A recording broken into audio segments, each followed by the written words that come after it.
Dr. Huntington, your needed stat in the sanctuary.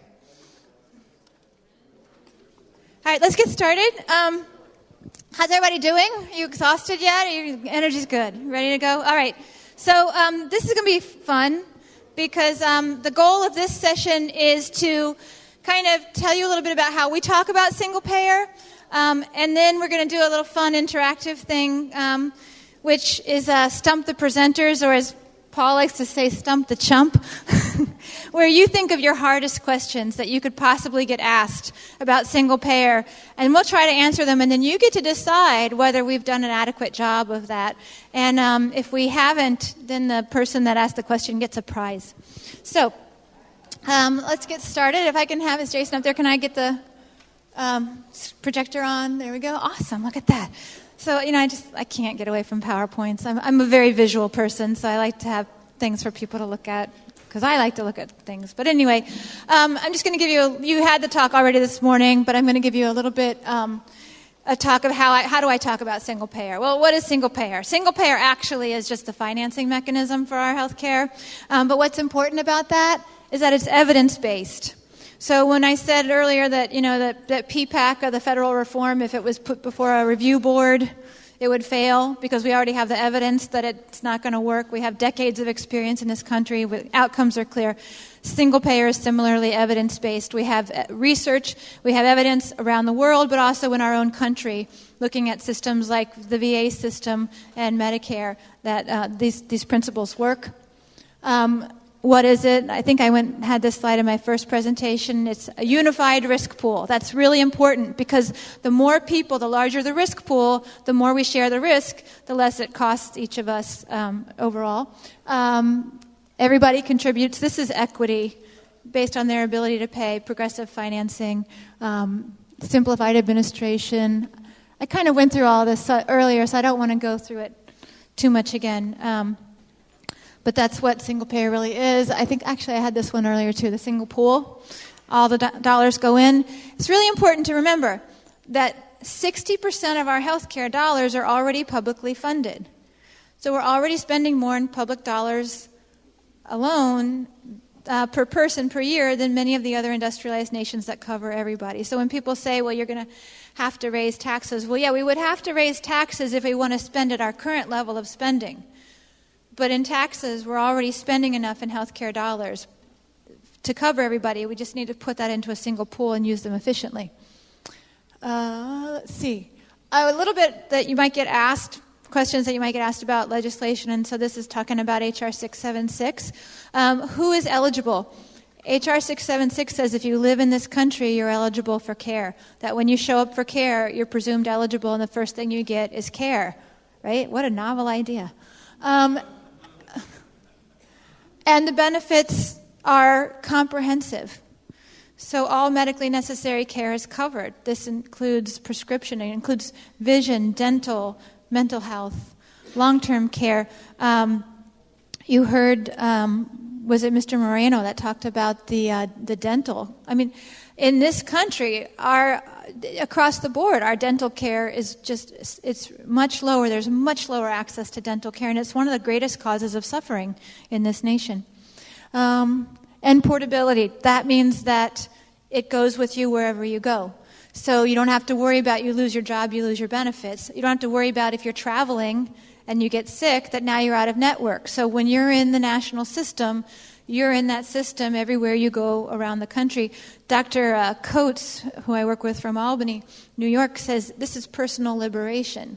Single payer is personal liberation because you're free to choose the job that you want to choose without worrying about benefits, start your own business, travel, move, go to school, all those kinds of things we want to do.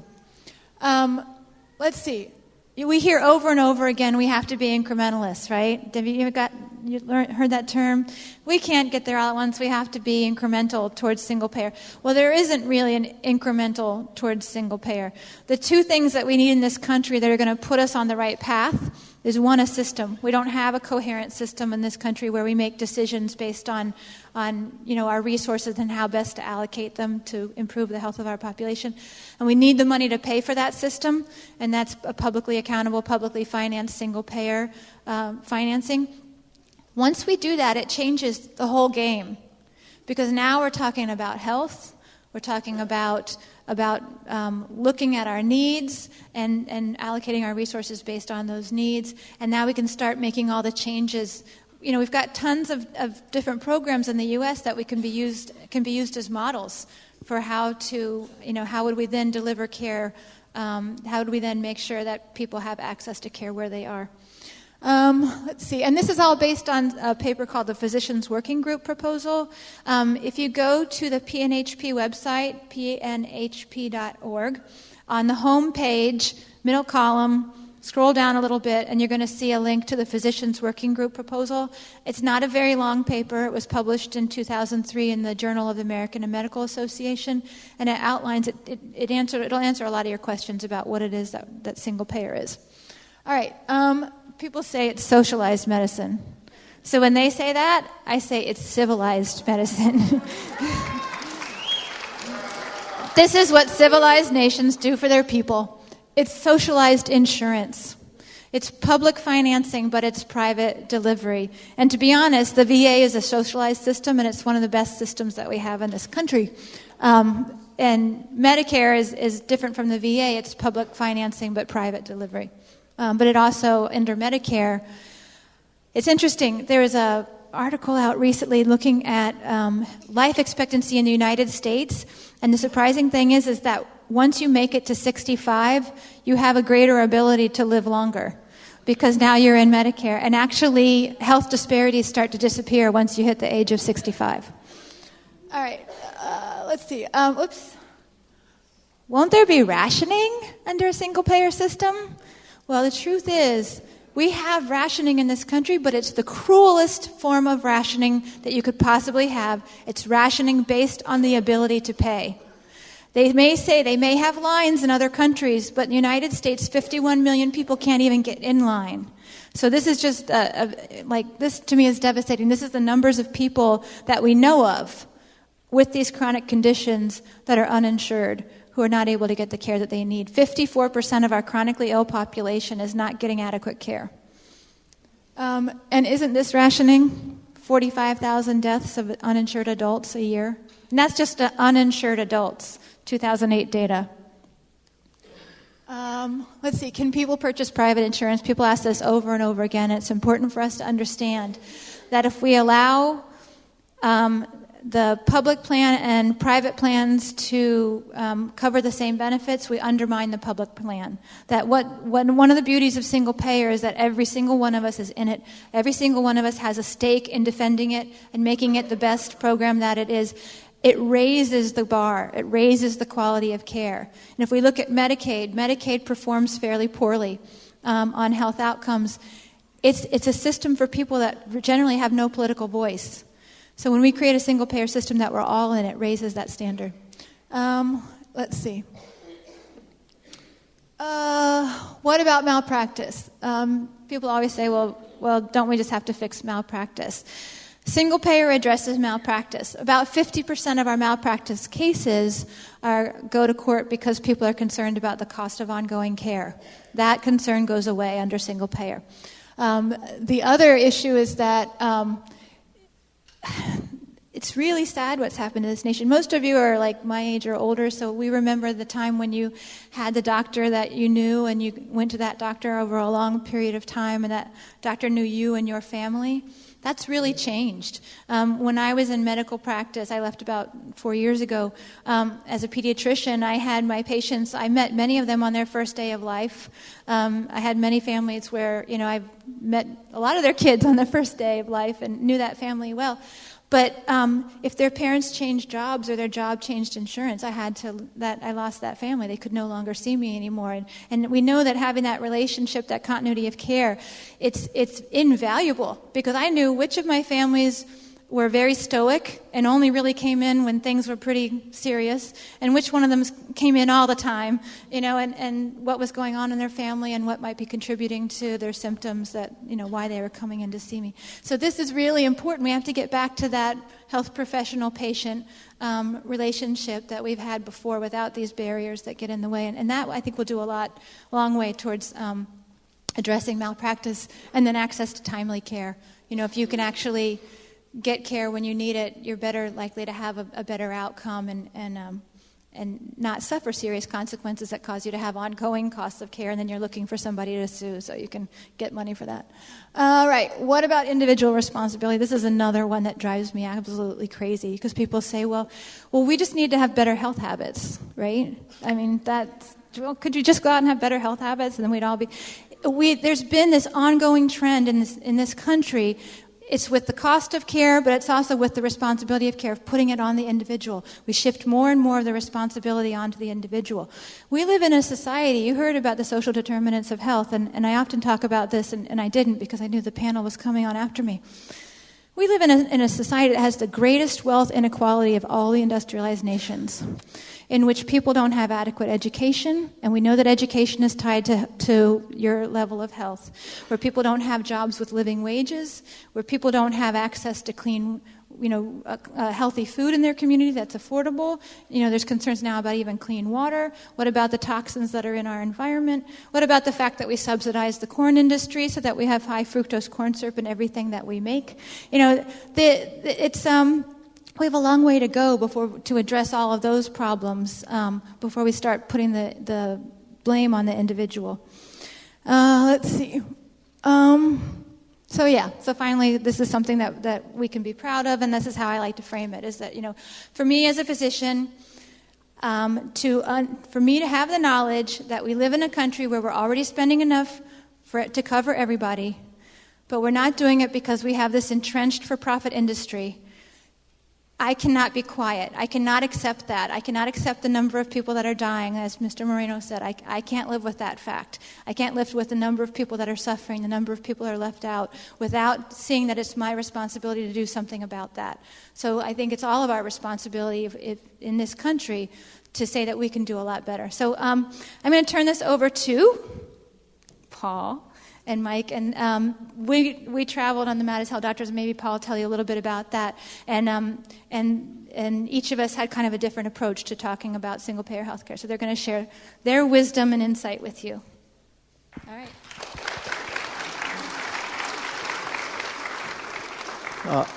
I don't know how much wisdom I'm going to share, but I've got some thoughts. Before I get started, I just want to remind people why we think you're here, or why we'd like to think that you're here. And if all we do is talk to each other and say some really cool stuff and get a lot of applause, and everybody goes home feeling really good and righteous about being in favor of single payer or something that resembles single payer, we haven't accomplished anything. So the reason we're here is to give everybody here the courage and the tools to go home and make presentations in your own community and talk to your neighbors. And some of those neighbors are like some of my friends who are a little bit farther to the right of center. So it's really important to know how to engage those people in these discussions in a respectful way, to sort of nudge them and to give them things to think about. And sometimes, even if they don't say, yes, you're right, if they're good friends and good people and they've got a good heart, some of the things you're going to say is going to have an impact on them. And it's going to move the discussion a little farther. So I know this is the choir, but how many people here think we have a broken healthcare system?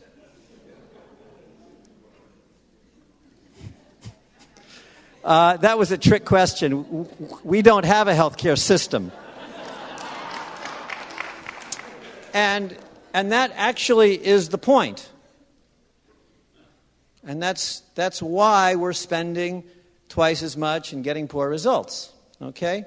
So before I start describing this healthcare factory that we have, I want to remind people that we're spending, as Margaret said, 60% of all of the healthcare dollars is already government taxpayer money.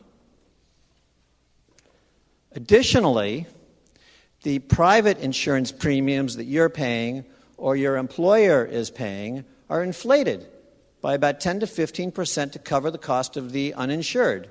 People who can't pay their bills. The hospitals have to do this cost shifting, so charges are higher, and everybody's paying higher prices. So even people that have private health insurance, part of their premium's paying for everybody else. Right? And when people get sick and they end up in my emergency room and they don't have health care coverage, what do? Well, I take care of them because it's the right thing to do and it's the law, and they end up in the ICU, and when they can't pay their bill, who pays it? We all do. So what we have is a $2.5 trillion healthcare factory. Okay? And if you look inside this factory, what do you find? Well, you find a lot of economic entities. Doctors, clinics, hospitals, pharmacies, drug companies, medical supply companies, insurance companies. We've got a few of those. And every one of those entities has a cadre of lawyers working for them. And the way you make as a provider, so these economic entities, what are they trying to accomplish? Are they trying to deliver high-quality health care as their primary goal? No, they're economic entities. This is a for-profit, consumer-driven, capitalistic healthcare model, and each of these economic entities is trying to make a buck. All right? Well, in our current non-system, the way providers, be they physicians or hospitals or clinics, the way these entities make the most money is they invoke very expensive technology that are marketed to them by the medical supply people and the innovators.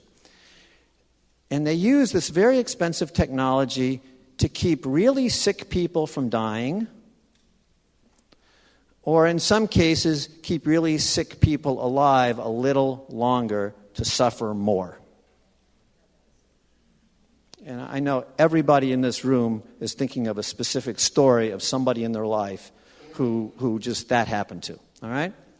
It turns out you don't make much money in this non-system by keeping people healthy or keeping people with chronic diseases from falling into that 20% that was mentioned earlier that cost the most amount of money.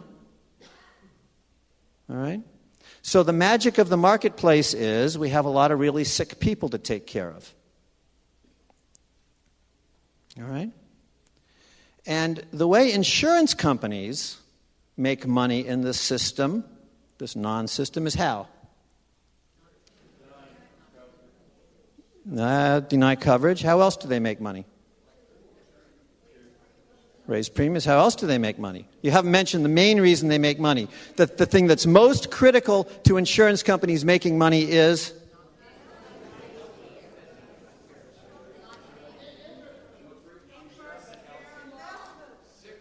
they avoid sick people. They cherry pick. They avoid adverse selection. And so these are called risk pools, right? So more and more when I'm talking to people, I don't talk about single payer. Instead, I talk about single risk pool. Because if you think about how we segregate the country up into various risk pools in this country, and we waste 20% of all our healthcare dollars in the process of doing it, that's what having all these insurance companies cost us, right?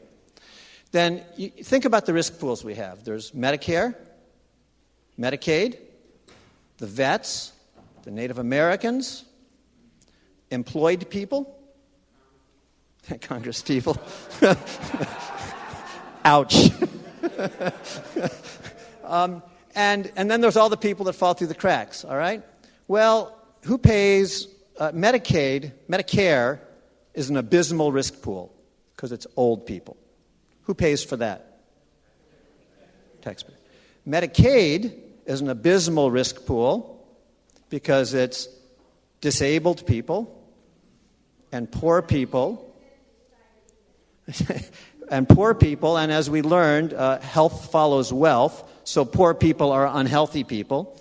So the Medicaid population's an abysmal risk pool. Who pays for them? Taxpayer. What about the Native Americans? Taxpayer. What about the vets? Taxpayer. And then the taxpayer gives subsidies to the insurance companies, and PPACA is only going to make this more so, gives subsidies to the insurance companies to cover employed people who are statistically the healthiest. And then, of course, the people that fall through the cracks, we all pay for them anyway. So really, it's a giant taxpayer ripoff. And that's just... So that's just a way of thinking about how to talk to your neighbors. So I think I'm done for now because I think we'll get to a lot of question and answers later. Okay. That's a step. Okay. Hi, I'm Mike Huntington. Paul and I are the radicals from Corvallis.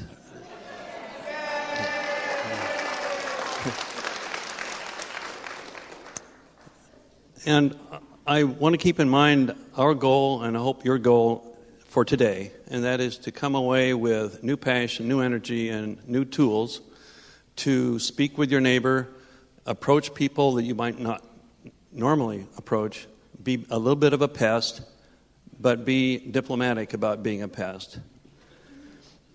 And first, to do that, I think you need to find your source of passion. What was the passion that brought you here today?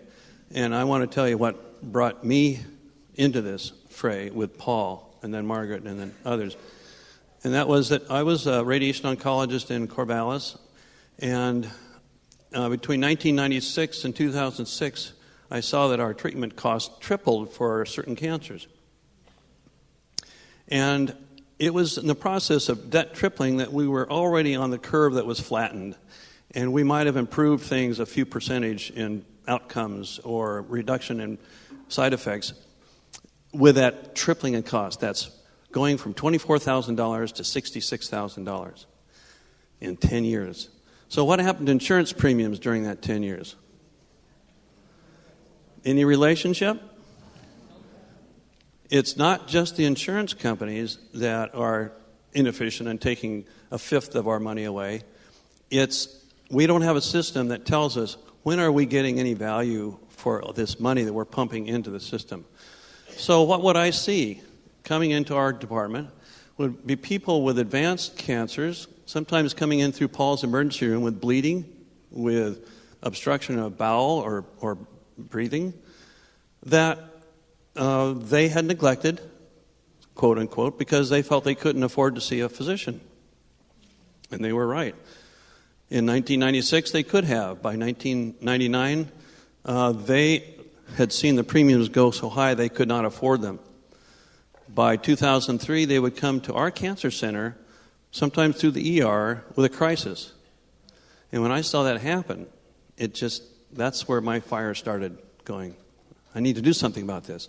And then one day Paul said, Mike, we got to do something about this. I'm seeing kids in the ER that have fallen off a trike, have a headache, and we're in the ER exam room, and if anybody in that room mentions MRI, I'm in a tough spot.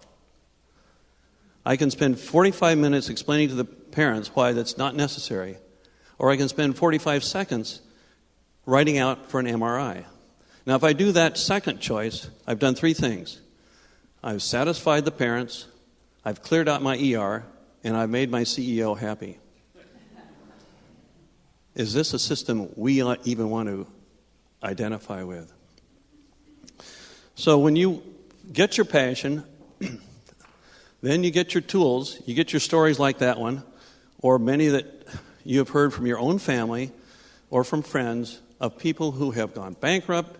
1 million of us each year do that from medical costs, or people who have unnecessarily suffered, or families who have lost somebody because they didn't have insurance. And find your audience. You need to be aggressive.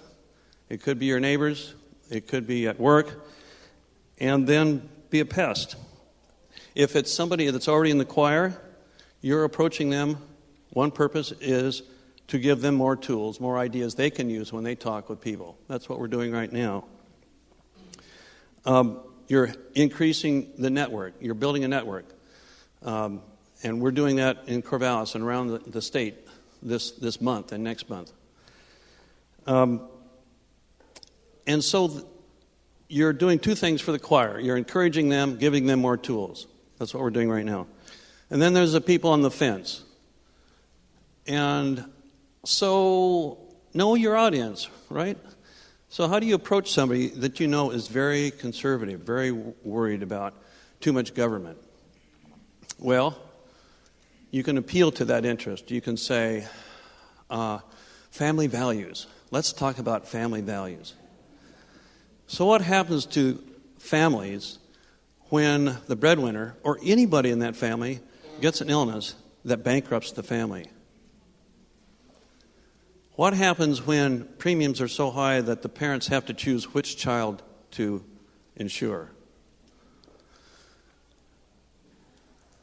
So, family values. While we were on tour last year, a family in our town, there was a man in his 50s with an advanced cervical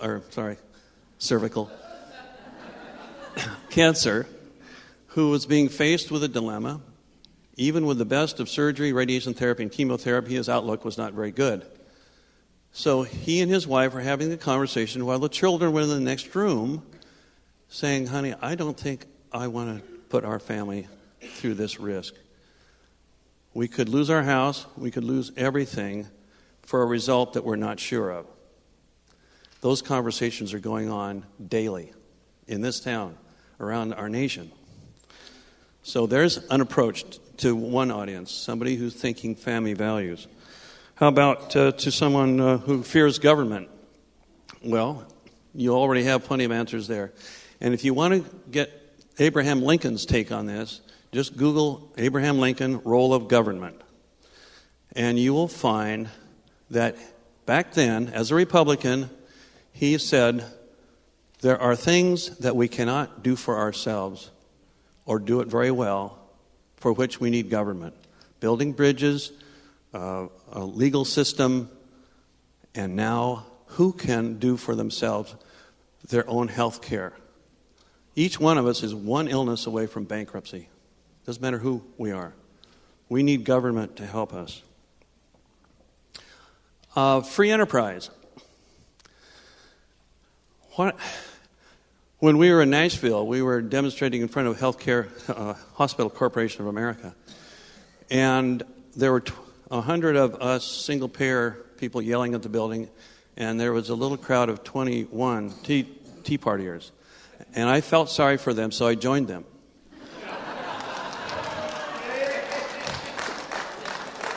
So I had my white coat on, and they were yelling, "No more bureaucracy,"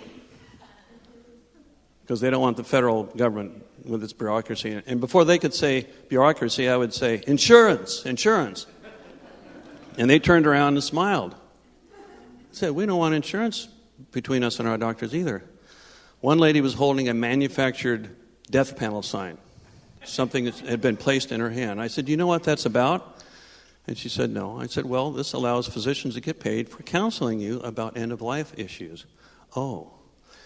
And then another man said, are you against free enterprise? He was a big guy. He was looking down at me. I said, no.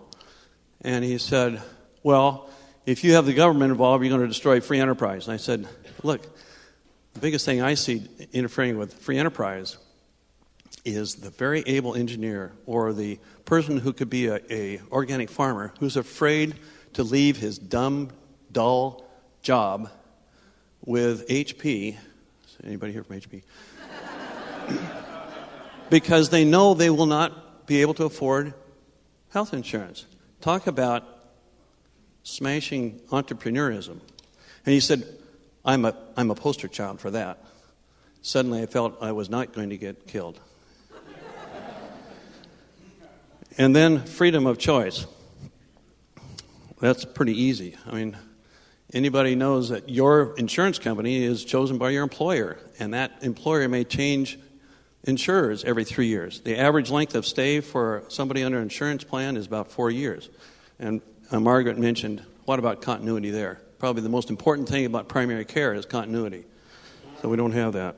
And then you'll have the audience that you'll just smile and say, we'll agree to disagree. And there's an insurance broker in Corvallis who I think will reach that agreement. There is one in this room, however, who is a strong single-payer supporter. So that's not all insurance people are against single-payer. But for some, you will have to say, we'll agree to disagree. And there's a quote from the fellow whose name I can't come up with right now. You cannot convince somebody of something if his salary depends on not understanding it. So, okay, you cannot convince somebody of something if his salary depends on not understanding it. So you may have to just write off certain people, and you have to be smart enough to choose which ones to invest your energy. Well, that's what I have for right now. We're open for questions.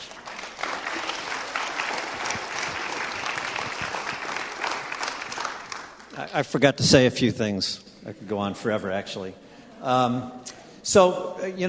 Being in favor of single payer or single risk pool, whatever we want to call it, is not about being bleeding heart liberal. It's about money. It's about getting value for the money we're spending on health care. Okay? And it's a lot cheaper for all of us to create a system so that all of the diabetics can get their insulin and all of the hypertensives can get their hypertensive medications than it is for us to pay for those people when they show up in my emergency room and then end up in the ICU. It's not about being bleeding heart liberal. It's just about being fiscally responsible and smart. Okay? So I have another question for you, and I promise maybe that it's not a trick question.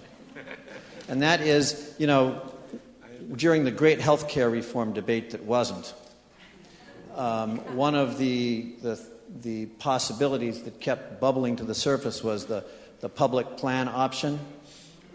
And so how many people were feeling at the end of this debate, discussion, debacle, that they were disappointed that at least we didn't get the public plan?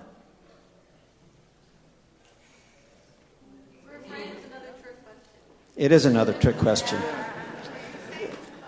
The public plan option, yeah. The public option is just another insurance company. It's just another insurance company. It's a public insurance company, publicly owned, publicly operated. One would hope it had ethics. It really did take all comers. It didn't try to tweak the rules to just find the people that were low risk, which is how the insurance companies make money. Remember that? So if we had the public option, what would happen with almost 100% certainty is that the for-profit and nominally not-for-profit insurance companies, not-for-profit, would continue to do everything they can possibly do to appeal to the low-risk people. They would put their enrollment centers in athletic clubs. They would put their enrollment centers on the second floor of buildings that don't have elevators. Oh, this is real stuff. And so what would happen is that the public option would be like a gravity hole, and all of the sickest, most expensive patients would gravitate to the public option. And when the public option 3 or 4 or 5 years down the road, we're now talking 2018, whatever, really was struggling, not because they were incompetent, not because they had excessive bureaucracy, but because they were doing it ethically and because they were subject to adverse selection. And now our $2.5 trillion factory was $3.5 trillion. All right? And it was pretty clear to everybody that we really needed to do something real to take care of it. The opponents of what we think is the only sustainable solution, which is something that resembles single risk pool, they would point at the public option and they would successfully convince the public that, see, the government can't do health care.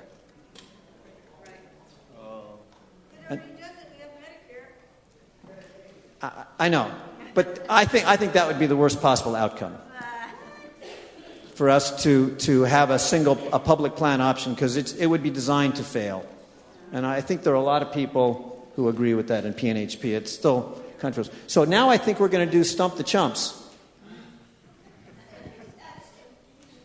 It's not just that the public option would fail. It's that it's adding one more insurance company to all the insurance companies that we have, so it still doesn't address the fundamental problem, which is that we need a universal, coherent healthcare system, and we need to use our healthcare dollars in an efficient, responsible way so that we have the money to pay for healthcare. Because we can't get the savings we need by adding one more insurance program. The savings we get is by having a system that with a simplified administration where there's one entity that we deal with. So it's been tried. It failed for the reasons that Paul outlined, and it just doesn't address the fundamental issues that we have. And that's why we don't see the public option as anything that we can support. But you're making a face. Do you want to come to the microphone for that?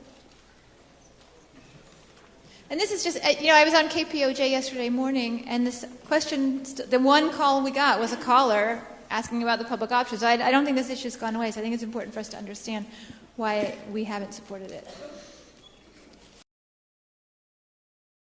I haven't done my homework on the public policy option. What I was trying to understand on a systems level was, when you say that would be designed to fail, then how is the single-payer system, even if you don't have its platform on insurance companies, which fine by me, okay, how are you going to take the contributions into the single-payer system, and who is going to manage those funds that they get dispersed in an equitable fashion, knowing full well what your demographic coverage is going to be? We're going to assume that you have electronic medical records and economist demographics administrating your board, and who's going to be the check and balance on that, ensuring that equity as an independent organization. I say this in due respect. I assure you I'm a vetted medical service provider.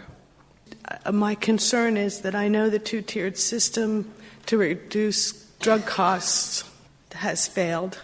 I know between 1997 and 2002, 1 in 6 public hospital safety nets were closed.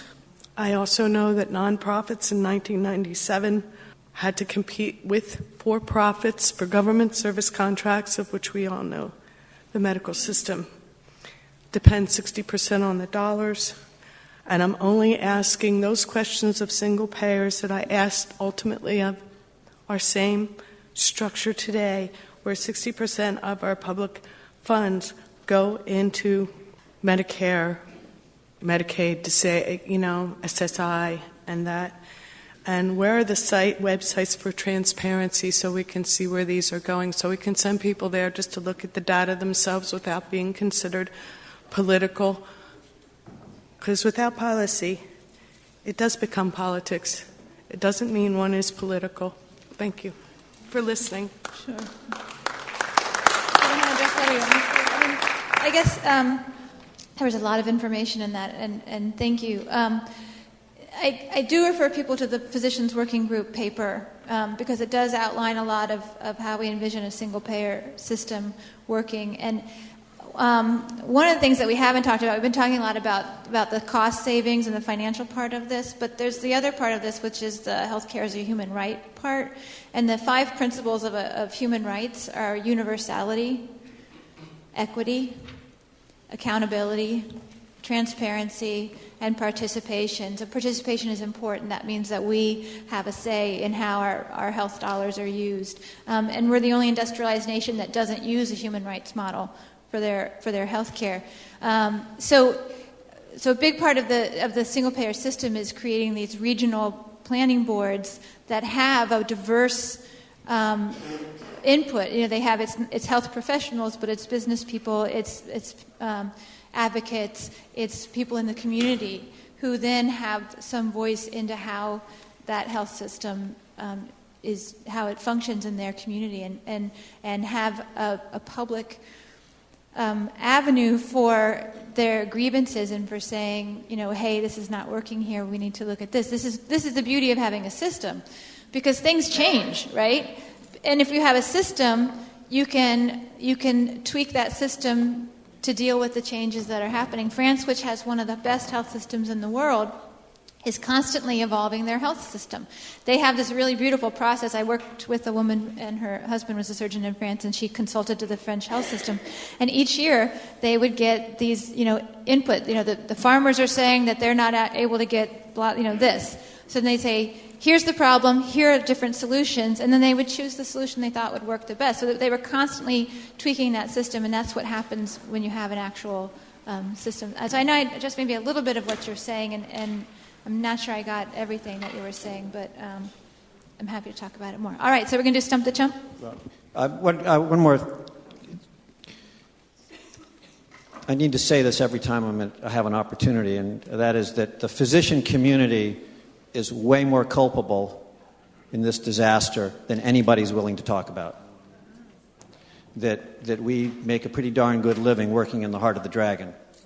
And that we're not bad people, but we're responding to terribly perverse incentives. And there's nobody in the current non-system that's asking the question, how do we get value for, how do we use our precious resources to get the most health we can for our healthcare dollars? Okay? And so it's not just about bashing the insurance companies. Okay? Maybe we can save 20% of all of our dollars right off the top by going to a single risk pool.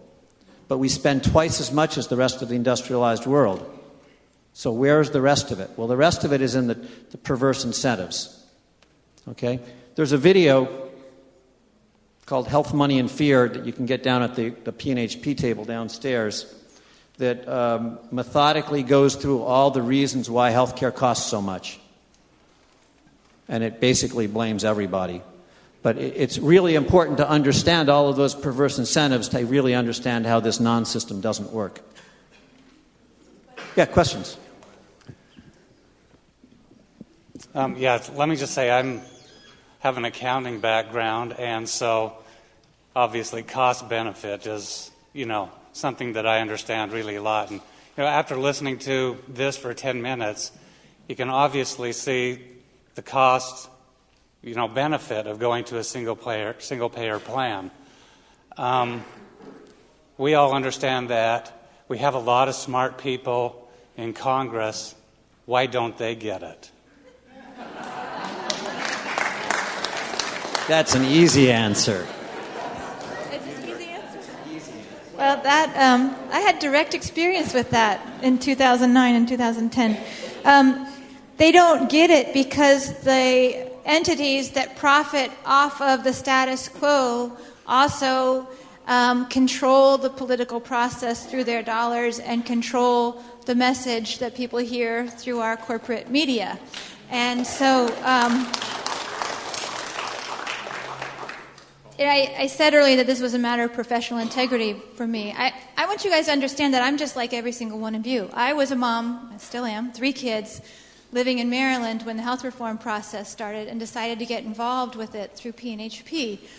And when we did all the things we were supposed to do, we met with our members of Congress, we did emails and call-ins and all these things to try to get single payer on the table. We used the president's own words about his support for single payer to show him that, hey, we expected him to include this. And when it came down to it and the first committee was meeting, And they had 41 people invited to testify over 3 days. The people they invited were the health insurance CEOs, the health insurance lobbyists, the pharmaceutical lobbyists, the Chamber of Commerce, the Business Roundtable. There was nobody there speaking for the majority of the population, which wants a single-payer system. So what did it take to change that? 8 of us, and Mark Dudzik is here and Katie's coming later, 3 physicians, 2 lawyers, and 3 health advocates went down to that committee, and we stood up in front of the C-SPAN cameras and the tables of press and said, so that's what it takes. It takes all of our things. It takes the advocacy and the education and the organization, but it also takes not accepting that we're being excluded and doing what you can to expose that and stand up and fight for us to be put on the table. Because single payer is never going to get on the table. We have to put it on the table. So that's what we have to be willing to do. I feel like now my Stump the Chump question revolves around jobs, because I feel like that's been a big issue right now in the media and everything, jobs. How would you respond to someone's concern about, if we move to a single-payer system and, right now a huge percentage of our GDP is devoted to healthcare, but if we have this more efficient system, we're not using the medical billers or the techs or everything like that, where are they going to work? And I feel like that's a question I've gotten from somebody, and how would you guys respond to that? Do you want me to, or do you guys want to? Okay, sure. Okay, so the jobs picture, we have to look at the big picture. There's one piece, which is the people that currently work in the health industry. I don't have the numbers, but people have moved from direct patient care as a result of their frustration with the current situation into administrative positions in these companies. We have a direct patient care shortage. So under a single-payer system, ideally some of those people, like myself, I didn't go to work for the industry, but I left practice out of my frustration. Under a single-payer system, I would go back into practice.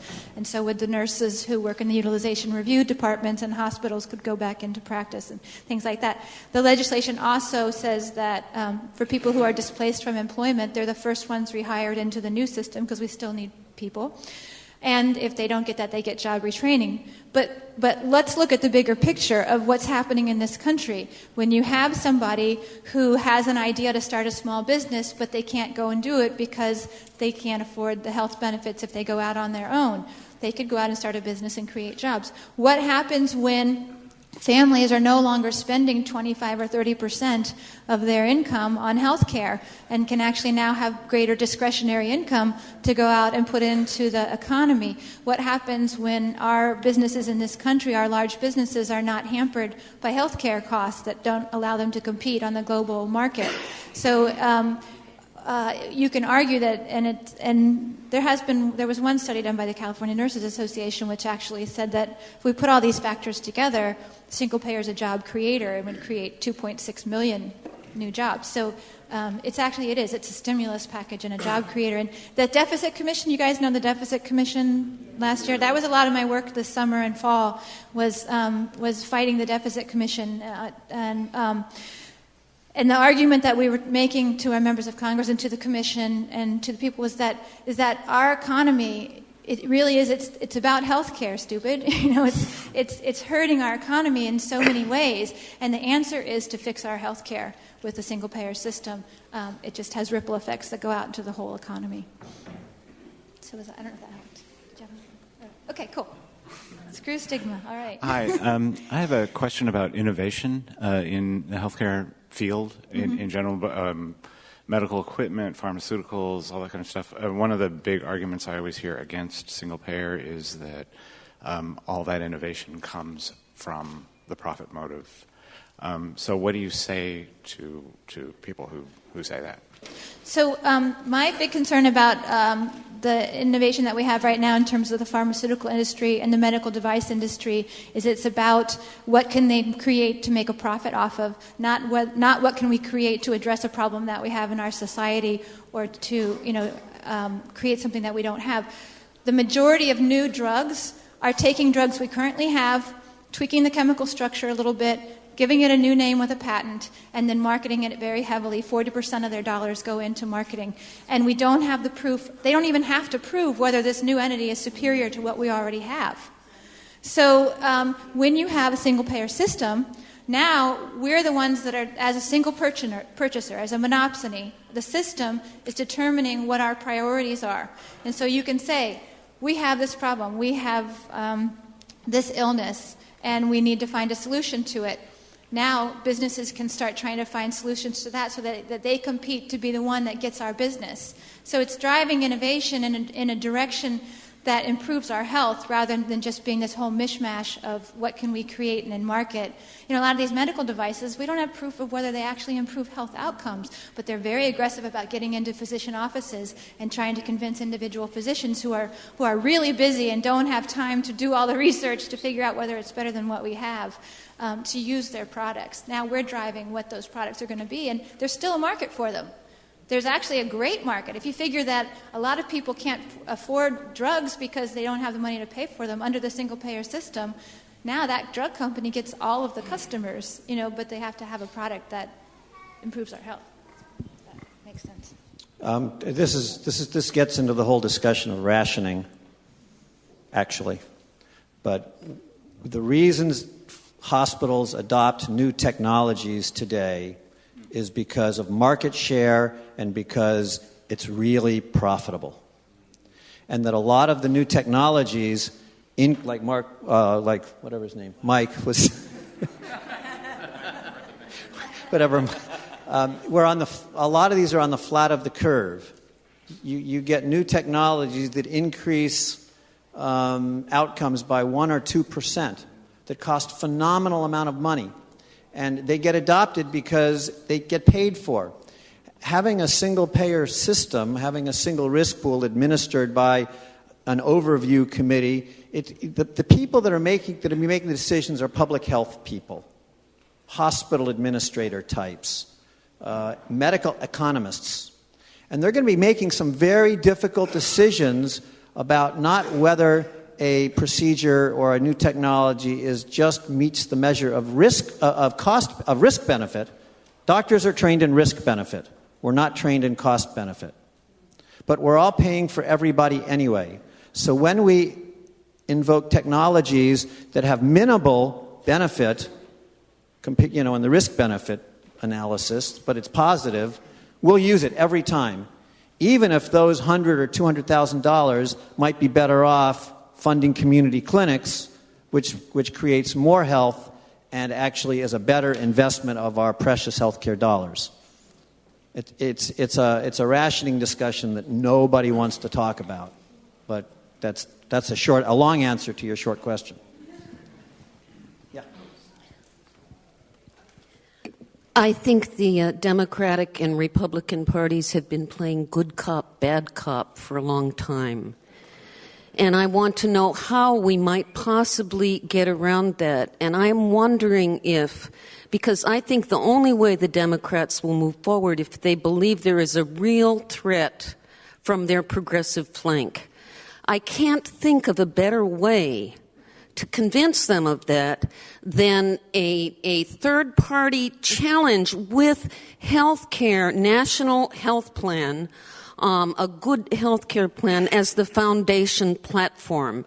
And I think that issue is an issue which potentially can unite Republicans and Democrats, which is a catastrophic issue for everyone in this country, if explained honestly, actually is transparent and makes so much. I mean, it's simple. It takes a lot of smoke and mirrors and it takes like a 1,500-page plan in Congress to conceal the fact that this is very simple.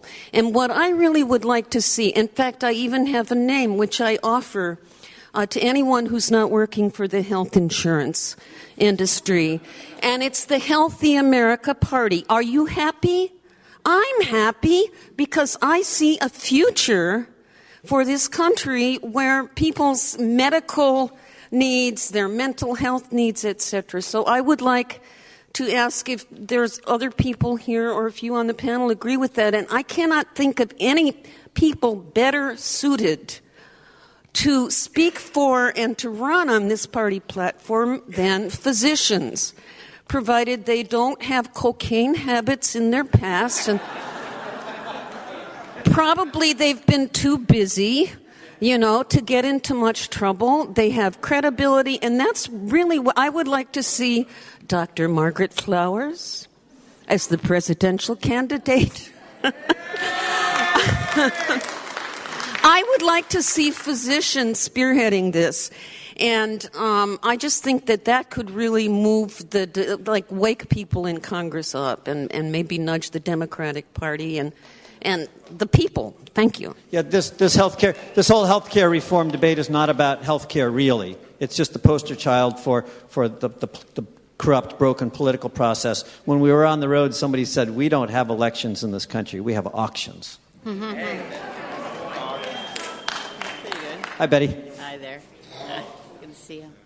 I wanted to know if you could ask all the speakers from today if they would put in just an outline of their talk on an internet site that we could access to make sure that we've hit all the points.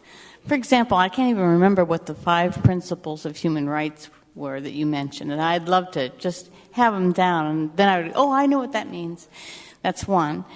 2, I thought of another argument that we could use when you're trying to convince somebody who refers to all of us as bleeding heart liberals, and that is there is something called a herd immunity that we tried to push during the flu season when we were trying to get everybody to get their flu vaccination. In this world, when people travel so much from one country to another, it is critical that we can depend that the person sitting next to us or our child at school is healthy and has the best access to medical care so that we don't get their diseases. So I think that's one thing we could say. And the third question that I had, though, was I know that France has a wonderful system. You mentioned that, Margaret. They don't have a single-payer system.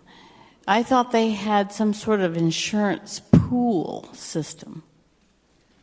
Is that right? Okay, thank you. The issue about herd immunity, when we were traveling in California as the Mattis Health Doctors this fall,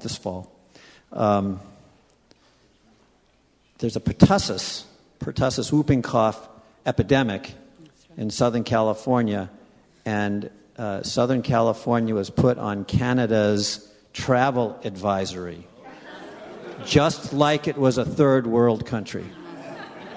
That's right.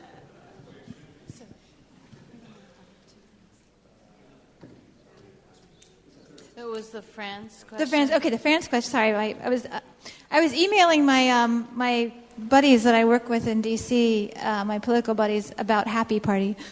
I like the Happy Party. That's cool. Because I agree with you that, and that's why I say our movement has to be independent of politics. And I don't mean don't elect people to offices, but we have to be willing to hold them accountable when they get into office, no matter what their party is. But and we need to challenge the parties to move them in our direction. France has a national health system that everybody is in the country, including the immigrant population, documented or not, that all care goes through that system first. It's a single-payer system. They have a quasi-governmental agency that runs that, and it's funded through employer contributions and a value-added tax.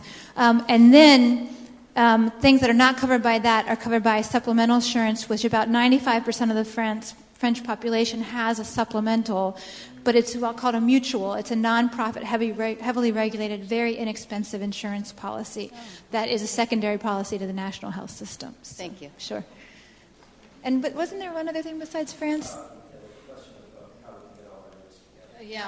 Okay, so the OregonSinglePayer.org, can we put some of our presentations and things?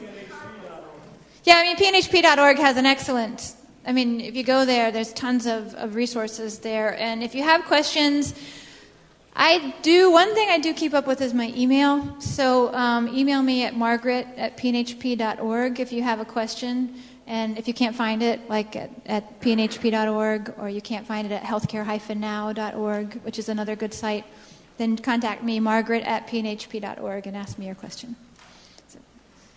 How likely are we to get waivers from the federal government if we try to do this on a state-by-state basis? It seems like that's going to be a big issue. Yeah, that's a great question.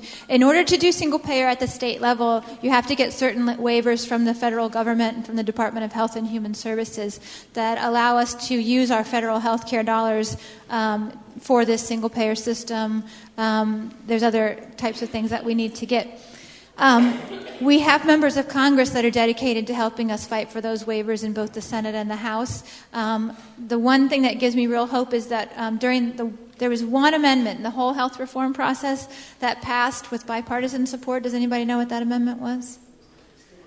It was the Kucinich Amendment, an educational and labor that would grant some of the waivers to states to do single-payer programs. Because then it becomes the issue of states' rights. Because would you deny a state the right to try their own health system that's at least as good as the federal health system? That's a pretty powerful argument. And we're going to need to make that fight. If we want to do this at the single payer at the state level, we have to be willing at the national level, all the states, to put pressure on Congress to fight for those waivers. And that's one thing that's come out of the reform process with the state effort is that there is now kind of a national state single-payer group that meets regularly by conference call. And so we're willing to work with each other to fight for that. So. What was the name of the Kucinich bill? Well, it didn't get into the final legislation. It was such a bummer. It got pulled out during the kind of the leadership when they were doing the final bill. They pulled it out. But it was called the Kucinich Amendment, and it was education and labor that it passed in. And I'm sorry I don't have the number. I've got it in my computer if you contact me. On election night, when most people were watching returns, our OPB played a front line about the backroom deals that gave us what has the very diluted system that became known as Obamacare, the forces which meant that your presence at the table was both unwanted and aborted, and thank you so much for being there. My question is, can we expect these forces at the state level? And if so, how do we adequately arm ourselves for what can be a very nasty battle? Thank you. So we can absolutely expect the forces of opposition to be coming out at the state level. They already do. I work our state bill in Maryland, and I get followed by the health insurance lobbyists. It's immunity. Actually, it's how do we immunize the population against the propaganda that's going to be put out by the industry about single payer? We immunize the population through education. If people in our communities are educated and know what single payer is, they're not going to buy into that propaganda. So that's one thing that's really important. But then the other is that we have to be organized, and I think part of the goal of this conference is to develop citizen lobbyist groups so that you're organized in your legislative district to have a relationship with your legislator and to build the political power that you need in your own legislative district to hold them accountable. Because corporations have money, but we have the votes. We're never going to have the money that they have, but we have the power of the vote. And if you walk into your legislative district and you say, I've got 3,000 people in your district that will only vote for you if you do these things for single payer, that's a very powerful, that's a huge amount of political power that you have. So it's really important that we organize and educate. And I don't want to hog this. If you guys jump up here, just knock me off the podium. Okay, cool. Quick, simple question. How do we counter the entitlement meme? The entitlement. Okay, so I hate that word entitlement. So do I. So one thing we do is we don't use the word entitlement. We talk about our social insurances. Social Security, Medicare, and Medicaid are social insurance programs that have been very successful to lift those populations out of poverty and to improve the status of their health. As a nation, compared to the other industrialized nation, we invest a very small proportion of our GDP into social infrastructure, into supporting our society. And we actually we don't compare very well to the other nations as a result of that. One of my favorite articles is called "The American Dream is Alive and Well in Finland." Because Finland actually supports their people, and so they actually have upward mobility, and their economy is growing, and they have a good standard of living. So it's about social insurances, not entitlements. It's about what a civilized society does to empower its citizenry to be productive, healthy people. So that's it. Okay, my question is about finances. Okay. I worked in the hospital for 35 years, and so all these tests that we do are so inflated in cost to cover all these other things, but yet in other countries they're so much lower. How is that going to come down so that this single payer can afford to pay that? Right. So that's part of the problem that we have in this country, and the way that we differ is that we absolutely micromanage our health care. We require payment for every little thing. Every aspirin, every Band-Aid has a charge. Every test, there's a charge attached to each of these. And that's a ridiculous way to pay for health care. What makes more sense is to do it on a global budgeting level, where your hospital, and this would mean that public hospitals wouldn't be closing down, because every hospital that's deemed to be necessary, because now we're going to look at the population and their needs, and we're going to say, well, we don't need 5 hospitals in this area and no hospitals over here. We need 3 hospitals in this area, and we'll move 2 over here. But each hospital would get a global budget that would allow them to take care of their population. And so now it's just about, if the truth is that patients and healthcare professionals generally make good decisions if they're not in this environment that drives them to do procedures for profit. They make pretty good decisions about what to use and what not to use. And so when you're just paying at a global level where the hospital is just getting a set amount of money each month that's determined based on their need, then you're not, it's not tied to that individual test. That's how they do it in Canada. Okay. And they don't need hundreds of billing people in Canada. There's like half of the billing people at the hospitals in Canada are actually there to deal with Americans that cross the border. Thank you. I just have a little word of caution. I'm a healthcare provider, and I've also been a legislator. And you need to realize that politicians lead parades. They don't create parades, they lead them. And I would challenge a little bit that the majority of the people in the United States want a single-payer plan, because the numbers aren't there yet. And that's why we have everybody in this room, is to get those numbers there so these politicians can lead those parades and they can be proud of that they're doing it, even though we did all of the work. But my caution is that there are good things in the new Patient Care Act that are important. If we buy everybody a ticket to the health care system we have right now, we're buying them a ticket to the Titanic. So we need to be careful that we preserve the positive things in the healthcare, pre-existing conditions and everything that's in the healthcare plan, without demonizing those politicians who had to make those tough practical decisions when they were making those decisions. But I can tell you, as a legislator, when I would get single payer in my office or in front of the healthcare committee, and they were damning all of us, and they were saying we're all terrible, even though I'm a critical care nurse and I was working to do the best that I could do, they turned me off. I mean, it's like, okay, I can't listen to you anymore because all you're doing is making me the bad guy. So I'm just a cautionary tale that the insurance companies and the drug companies and the people that have the money in the healthcare system would like nothing more than to see everything get derailed, that we all spend the next 10 years fighting with each other and we don't move forward. So I encourage us to be very positive when we move forward, and very positive for the people that are trying to make the changes in a really tough system. Yeah. So that's great points.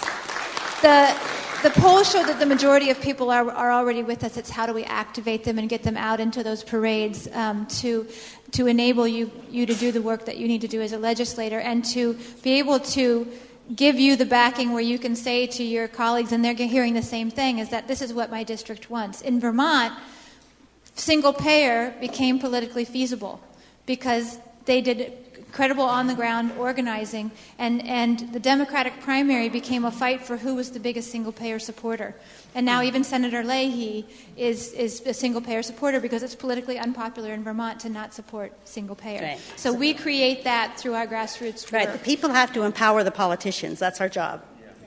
I would say the politicians need to show some leadership. And when we're not going to have any more questions because we're already run over. I want to make one more comment, then Mike's going to make a comment. But when President Obama said that, don't worry, all you people that have insurance that like it don't have to give it up, what he didn't say was if you don't like it, you have to keep it. But what I would have preferred him to say is to show some courage and some leadership and say that if we put everybody into the same risk pool, we will have enough savings so that we can cover everybody. And that there are some people out there with really, really good insurance policies that may have to ratchet down their expectations a little bit. But is it too much to ask of people in the community to say, you know, you may have to wait a little longer for your new knee or your new hip or your arthroscopy. But what you get for that is that every one of your neighbors gets what they need when they need it so that they don't suffer so much, and it saves us all a whole bunch of money. And that's what I think a courageous politician would say. So Mike's going to make an announcement, and then he's going to do his thing.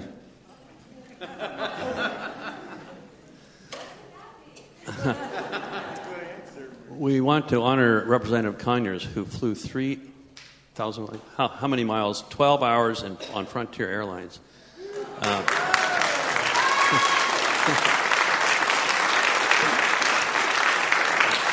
And the reason I mention that is that we need to be back here at 1 o'clock for his presentation.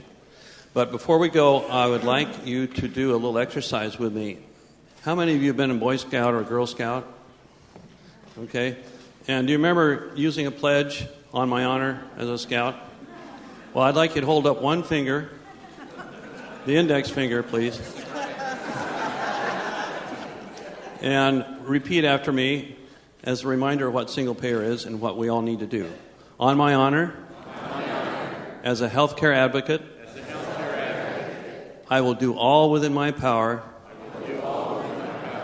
to create a healthcare system that uses all funds, public and private, to cover everyone until death do us part. You've been listening to Dr. Michael Huntington, Dr. Paul Hochfeld, and Dr. Margaret Flowers of the Physicians for a National Health Plan, speaking at the Oregon Single Payer Conference on January 29, 2011, in Portland, Oregon. To find out more about the campaign for single-payer health care, please visit the Physicians for a National Health Plan website at pnhp.org. You can find out more about the campaign by visiting the Healthcare Now website at healthcare-now.org, the Mad as Hell Doctors at madashelldoctors.com, and the Oregon Single Payer Campaign at facebook.com/singlepayerOregon. This program was produced by PDX Justice Media Productions of Portland, Oregon. To find out more about our work and to access our growing library of free on-demand streaming video and audio programs, please visit our website at pdxjustice.org. You can also watch our programs on YouTube and on the Vimeo Home for Videos at vimeo.com. Vimeo is also available as a channel streaming in high definition direct to your television via the Netflix on-demand video service. Thanks for tuning in, and thanks for supporting listener-sponsored radio, public access cable television, net neutrality, independent bookstores, and all forms of grassroots, democratic community media. All right. People say it's socialized medicine. So when they say that, I say it's civilized medicine. This is what civilized nations do for their people. It's socialized insurance. It's public financing, but it's private delivery. And to be honest, the VA is a socialized system, and it's one of the best systems that we have in this country. And Medicare is different from the VA. It's public financing, but private delivery. But it also, under Medicare, it's interesting. There was an article out recently looking at life expectancy in the United States, and the surprising thing is that once you make it to 65, you have a greater ability to live longer because now you're in Medicare. And actually, health disparities start to disappear once you hit the age of 65. All right, let's see. Won't there be rationing under a single-payer system? Well, the truth is, we have rationing in this country, but it's the cruelest form of rationing that you could possibly have. It's rationing based on the ability to pay. They may say they may have lines in other countries, but in the United States, 51 million people can't even get in line. So this is just, this to me is devastating. This is the numbers of people that we know of with these chronic conditions that are uninsured, who are not able to get the care that they need. 54% of our chronically ill population is not getting adequate care. And isn't this rationing? 45,000 deaths of uninsured adults a year. And that's just uninsured adults, 2008 data. Let's see, can people purchase private insurance? People ask this over and over again. It's important for us to understand that if we allow the public plan and private plans to cover the same benefits, we undermine the public plan. That one of the beauties of single payer is that every single one of us is in it. Every single one of us has a stake in defending it and making it the best program that it is. It raises the bar. It raises the quality of care. And if we look at Medicaid, Medicaid performs fairly poorly.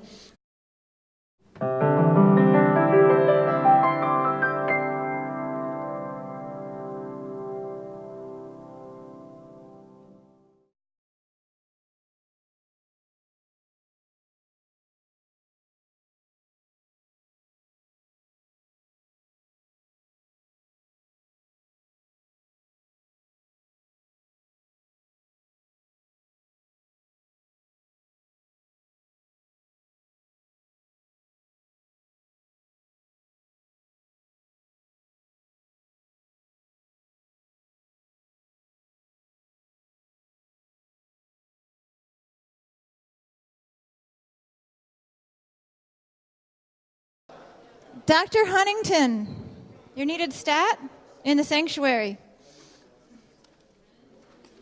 All right, let's get started. How's everybody doing? Are you exhausted yet? Your energy's good. Ready to go? All right.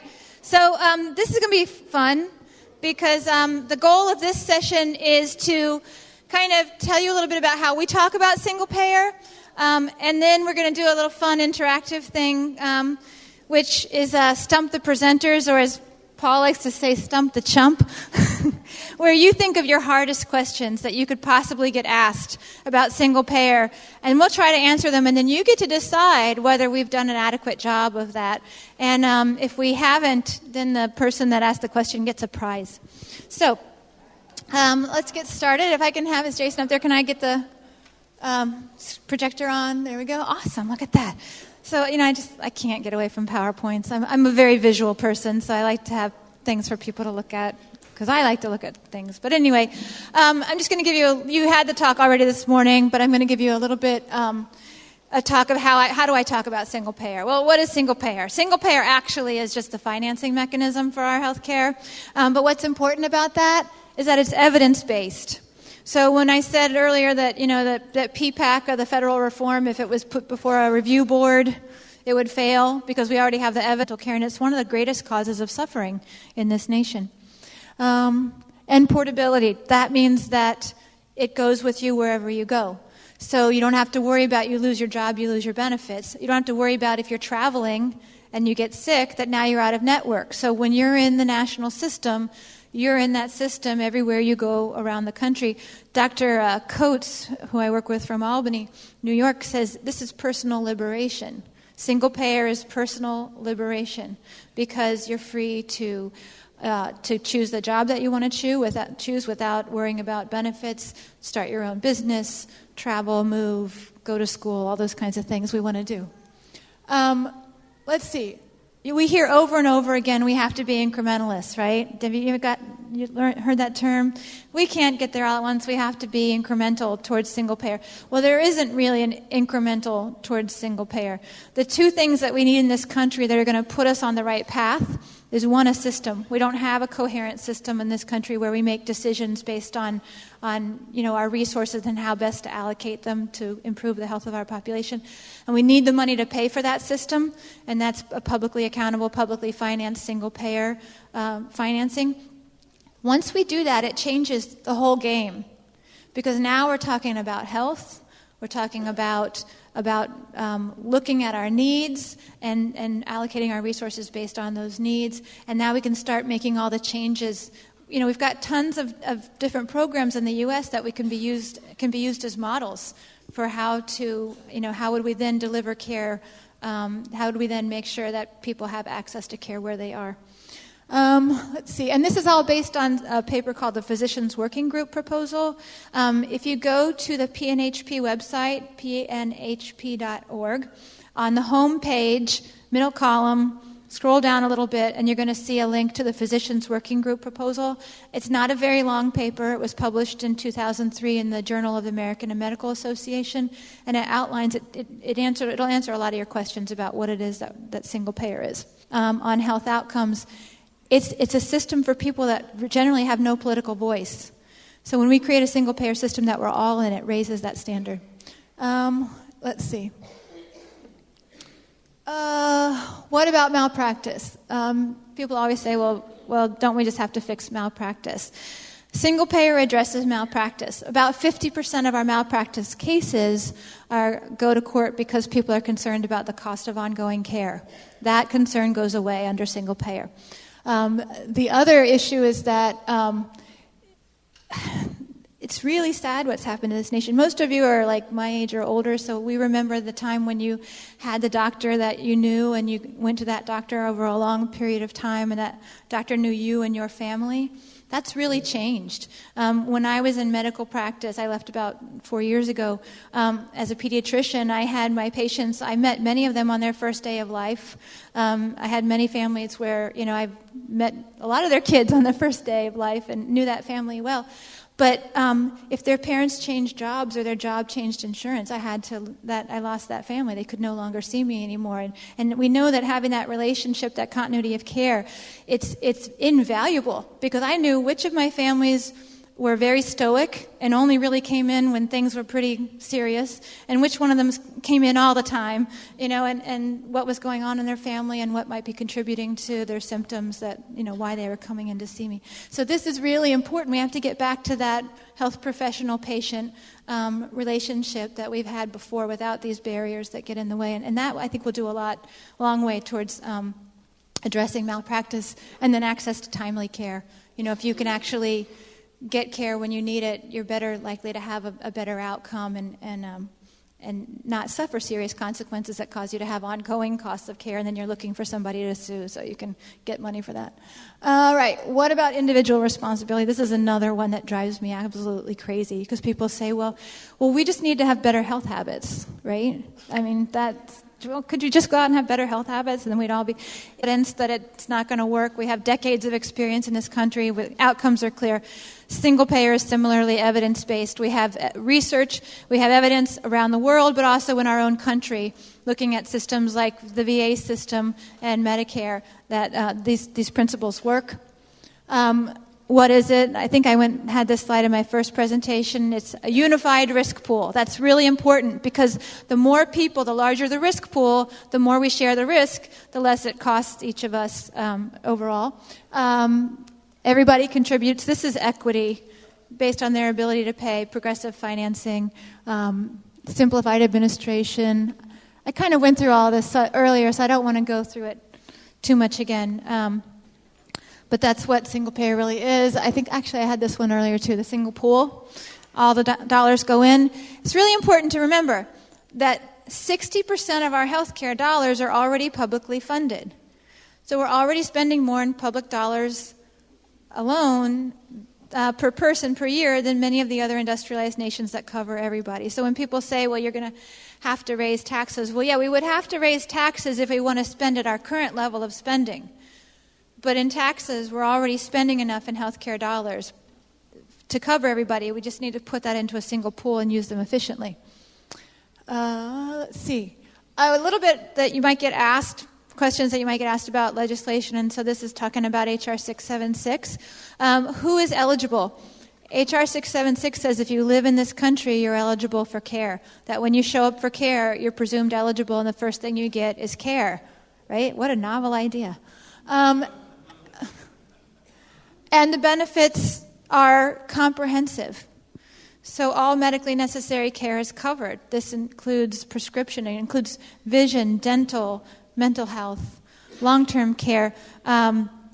You heard, was it Mr. Moreno that talked about the dental? I mean, in this country, across the board, our dental care is it's much lower. There's much lower access to dental